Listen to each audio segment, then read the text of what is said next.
Hoy vamos a ver el mensaje a Esmirna. Apocalipsis capítulo 2, verso 8.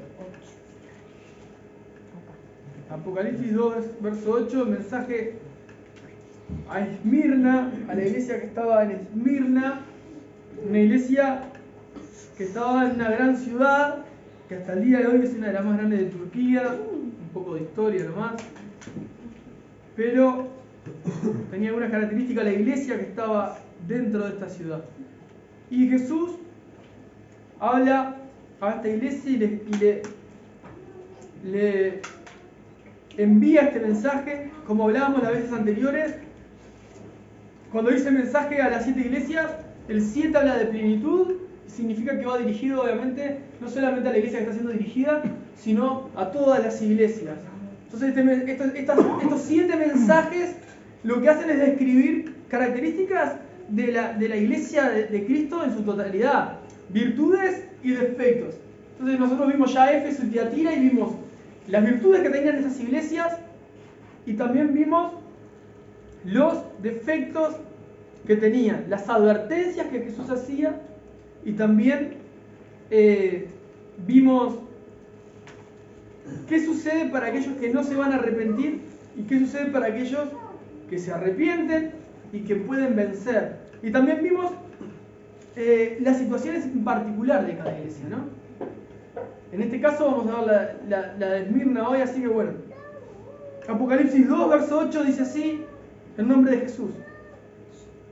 Y escribe al ángel de la iglesia en Esmirna, el primero y el postrero, el que estuvo muerto y vivió, dice esto: yo conozco tus obras y tu tribulación y tu pobreza, pero tú eres rico.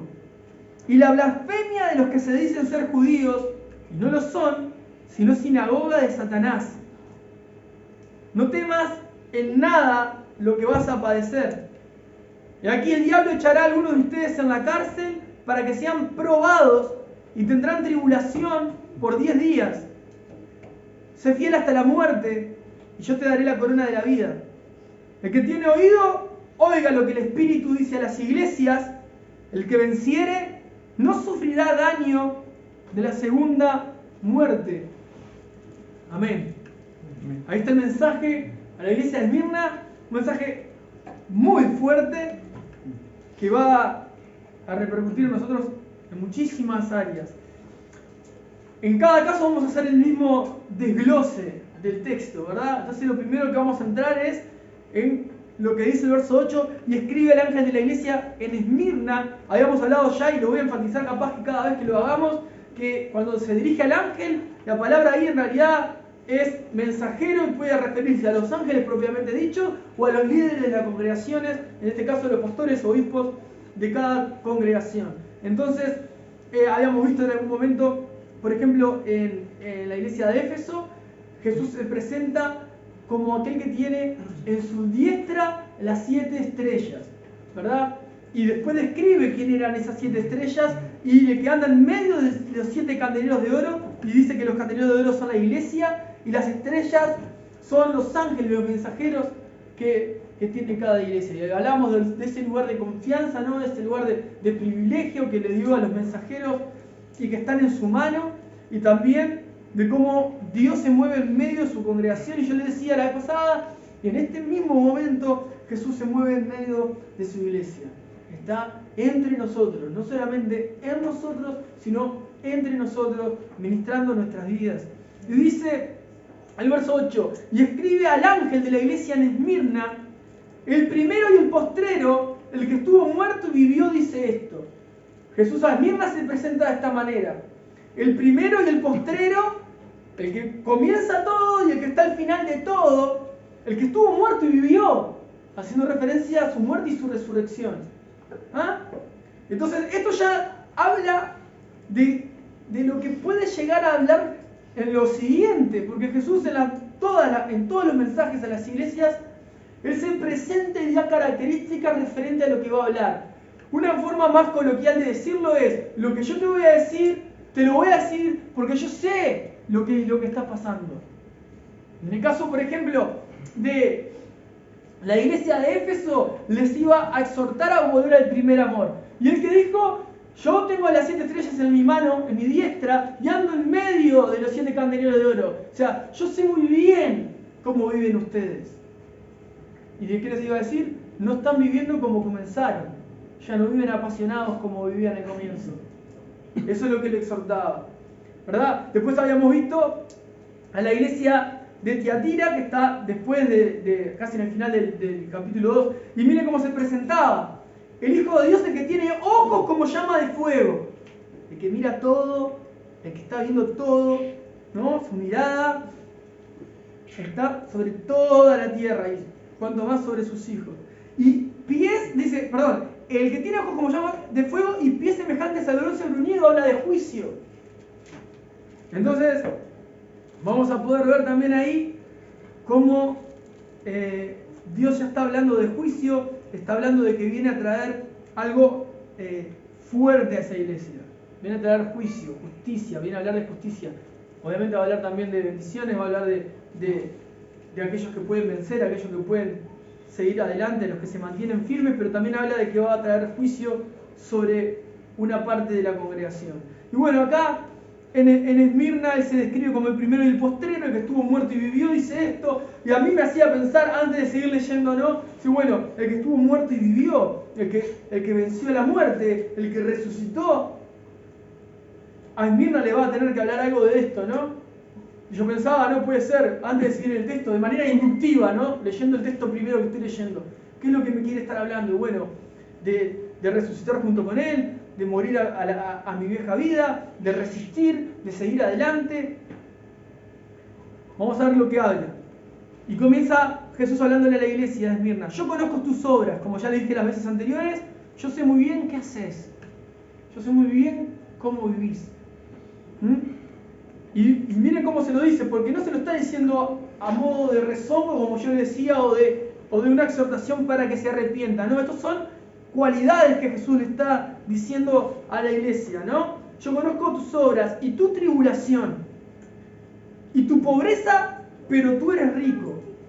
Y también conozco la blasfemia de los que se dicen ser judíos y no lo son, sino sinagoga de Satanás. Y acá voy a hacer un parate para poder explicar esto. Yo conozco tus obras, y dice, y tu tribulación. Y miren qué interesante, porque cuando usa la palabra tribulación en todo momento en Apocalipsis, sobre todo en estos textos, y bueno, en el Nuevo Testamento en su mayoría, hace mucha referencia a cómo el maíz se molía antes con las piedras, se trituraba, esa opresión, esa presión que ejercía el maíz, la piedra sobre el maíz para poder dejarlo molido, es la que hace referencia a esta tribulación. O sea, yo conozco que ustedes se sienten tan oprimidos como si una piedra estuviera sobre ustedes haciéndolos harina. Eso es lo que le dice Jesús a la iglesia de Esmirna, lo que el Espíritu Santo nos trae hoy para escuchar. Entonces, yo sé cómo vivís, y yo sé de tu tribulación, yo sé de la opresión con la cual estás viviendo. Después hay otra cosa, miren qué interesante, pero dice, y tu pobreza, y literalmente tu pobreza era porque era pobre la iglesia. Lo que le decía, Esmirna estaba en un lugar de privilegio, un lugar que decís, bueno, es una ciudad que no te imaginas que nadie puede ser pobre, pero la iglesia en esa ciudad era una iglesia pobre materialmente, ¿ah? Pero, miren lo que agrega Jesús, yo conozco tu pobreza, pero tú eres rico. ¿Y de qué riqueza está hablando Jesús indudablemente? De la riqueza espiritual. De la riqueza espiritual. Fíjense que hace obviamente este énfasis porque aunque no nos describe en principio la tribulación que pueda estar pasando en Esmirna, indudablemente puede ser también una de sus causas la pobreza con la que estaban siendo sostenidos, viviendo, procurando vivir. Una iglesia pobre pero rica. Pero Jesús también le dice algo. Le dice, yo también conozco la blasfemia de los que se dicen ser judíos y no lo son, sino sinagoga de Satanás. Yo conozco a aquellos que se dicen tener la fe. Cuando dice judíos, dice, los judíos eran los que venían de descendientes de Abraham. Yo conozco a aquellos que se dicen que tienen la fe de Abraham, pero no dicen que tienen la fe de Abraham, que son descendientes de Abraham. ¿Se acuerdan que siempre decían cuando se encontraban con Jesús? nosotros somos de nuestro padre Abraham, como diciendo, venimos del linaje de Abraham, somos salvos. Y yo siempre lo decimos, es como decir, yo nací dentro de la iglesia y bueno, y yo crecí dentro de la iglesia. No te hace salvo eso. A ellos no lo hacían salvo la descendencia. No había garantía por venir del linaje de Abraham. Por eso Jesús le dice, yo conozco la blasfemia de los que se dicen ser judíos y no lo son, sino sinagoga de Satanás. ¿Por qué? Porque ya en Esmirna existían los cristianos que estaban siendo reunidos y los judíos que rechazaban a Jesús como el Mesías. Entonces, no solamente se jactaban de decir que eran judíos porque no lo eran, porque no tenían la fe de su padre Abraham, venían del linaje de Abraham. Porque Abraham se salvó mirando a Jesús, teniendo fe en Cristo, sin saber que el nombre que iba a ser sobre todo el nombre era Jesús, pero él tuvo fe en su Salvador, por eso fue salvo. Como todos nos salvamos por la fe en Jesús. Ahora, lo interesante de esto es que los judíos rechazaban a Jesús. Y si rechazan literalmente a Jesús, Jesús le dice, eso no es una iglesia, eso es una sinagoga de Satanás. Ahí no estoy yo, ahí no está el Dios verdadero. Y conozco esa blasfemia. ¿La blasfemia de quién es? De que indudablemente esta iglesia estaba padeciendo por causa de estas sinagogas que se decían ser escogidas de Dios. Y fíjense, hay algo bien interesante, esto ya es un poco de historia, que sigue pegadito a la vida de la iglesia. Después que el apóstol Juan muere, uno de sus discípulos, Policarpo, lo pueden buscar, esta historia esto existe, está lleno de documentos de esto. Policarpo fue el pastor de la iglesia de Esmirna.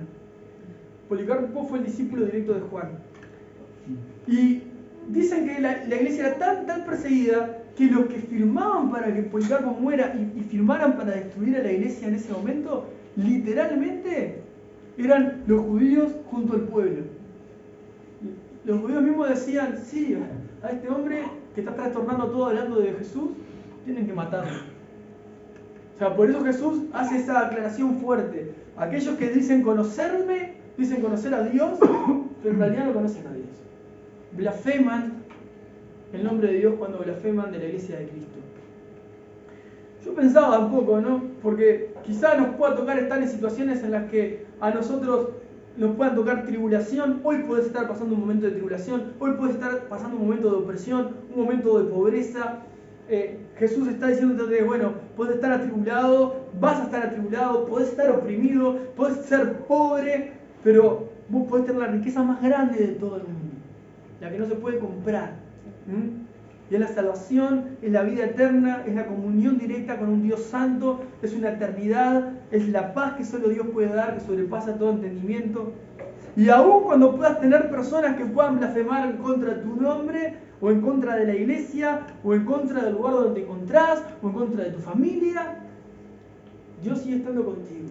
Y Dios dice, yo conozco también a esos que blasfeman. O sea, diciendo, quédate tranquilo, yo sé bien quiénes son. No tenés que preocuparte por eso. Ahora, dice el verso 10.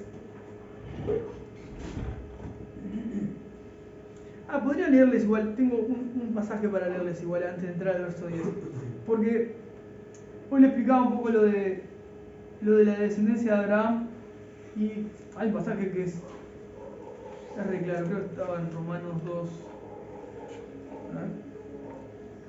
Ahí va. Romanos 2, 28, 29. Yo se lo leo si quieren, no lo tienen que buscar. Dice, pues no es judío el que lo es exteriormente, el que desciende de judíos, ni es la circuncisión la que se hace exteriormente en la carne, sino que es judío el que lo es en lo interior. La circuncisión es la del corazón, en espíritu, no en letra, la alabanza del cual no viene de los hombres, sino de Dios. ¿Qué está diciendo Pablo a los romanos? Porque son descendientes no van a ser salvos, no son hijos de Dios. Por nacer dentro de la iglesia no son hijos de Dios. Por congregarte no sos un hijo de Dios. No, sos un hijo de Dios cuando nacés de nuevo. Los judíos en la sinagoga de Esmirna rechazaban a Jesús y se jactaban de ser linaje de Abraham. Ellos eran denominados sinagoga de Satanás. Dios nos guarde indudablemente de poder llegar a caer en esa negación del Señor, ¿no? que hoy es muy común que muchos se vuelvan al judaísmo y quieran guardar la ley y vuelvan a... El otro día, bueno, en mi trabajo, o en mi otro trabajo, para hacerlo más claro, me preguntaron si vendíamos un shofar. Indudablemente, hace 14 años que trabajo ahí, nunca un judío vino a preguntarme si vendíamos un shofar, que es un instrumento que se usaba antes en el pueblo hebreo.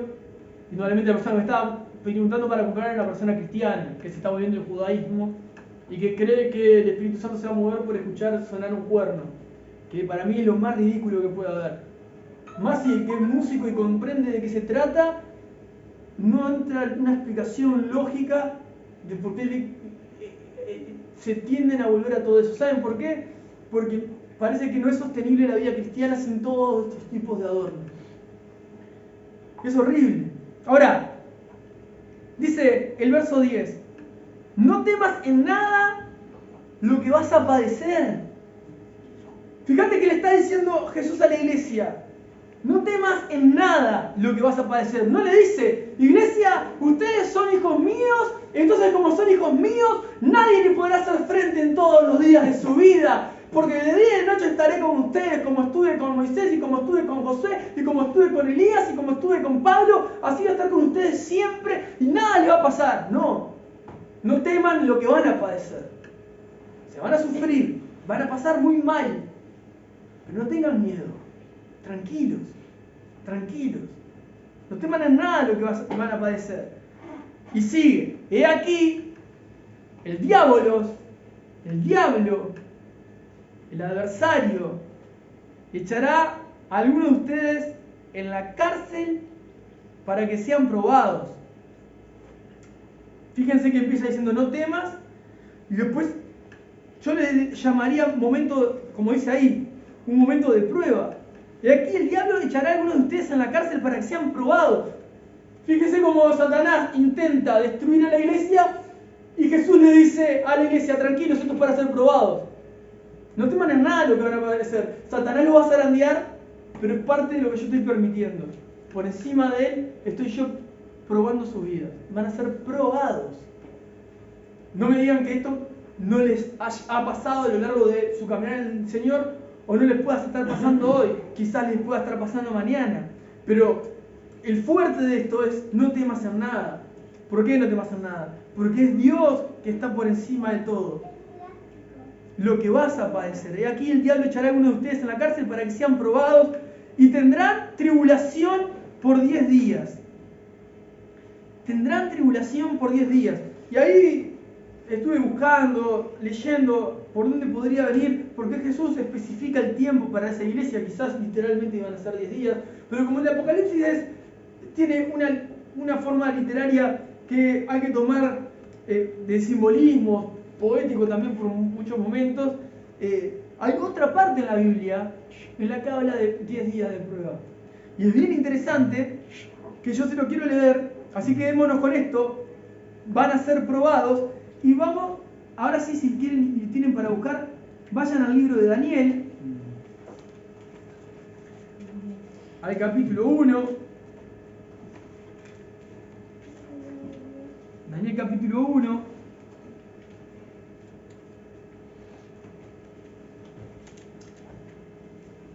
Y ahí narra, bueno, Nabucodonosor era el rey de Babilonia, estaba, ¿no? Jerusalén ya estaba sitiada, habían tomado Jerusalén. Y dice, le voy a leer el verso 3.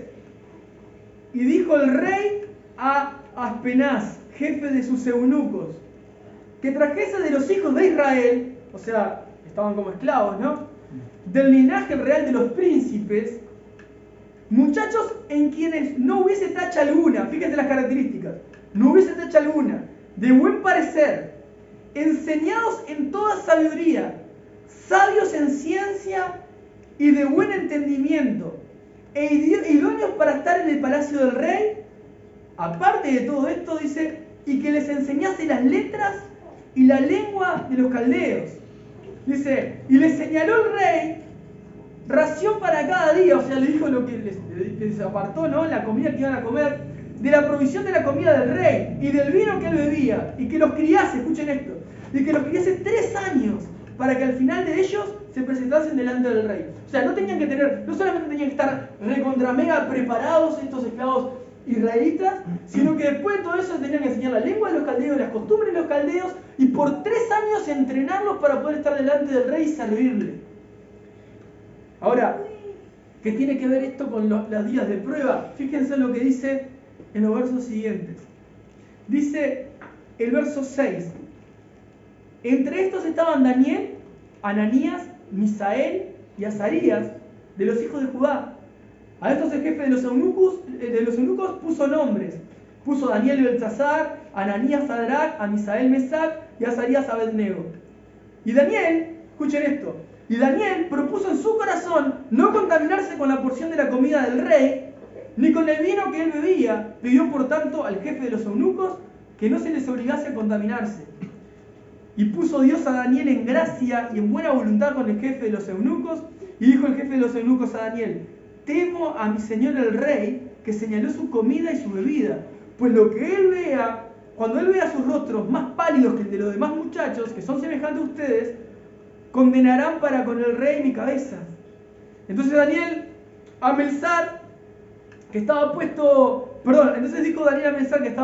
el jefe de los eunucos, sobre Daniel, Ananías, Misael y Azarías: te ruego que hagas la prueba con tu siervo por 10 días, y nos den legumbres a comer y agua a beber. Compara luego nuestros rostros con los rostros de los muchachos que comen de la ración de la comida del rey, ya después con tu siervo según veas. Consintió pues con ellos en esto y probó en ellos 10 días. Y a cabo de los 10 días pareció el rostro de ellos mejor y más robusto que el de los rostros de los muchachos que comían la porción de la comida del rey. Hasta ahí le quiero contar por qué. Porque acá parece que Daniel mismo le dice al jefe de los eunucos: probanos por 10 días y vas a ver si nosotros estamos igual o peor o mejor que el resto comiendo la comida que no se debe.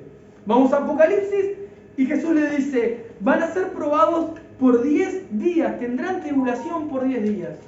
Y vos ves a Daniel diciendo: probame por 10 días y vas a ver cómo nosotros vamos a seguir firmes. La prueba de los 10 días de Daniel, él mismo se puso: poneme 10 días a prueba, vas a ver cuál es de Dios. Eso es lo que está diciendo Daniel. Vas a ver en quién confío y a quién sirvo. Vas a ver que no me vas a dejar solo. Entonces la prueba que está diciendo Jesús en Apocalipsis de 10 días, está hablando de una prueba que va a ser obviamente, indudablemente, no para eliminarlos, no para castigarlos, no para enviarlos al infierno, sino todo lo contrario, para que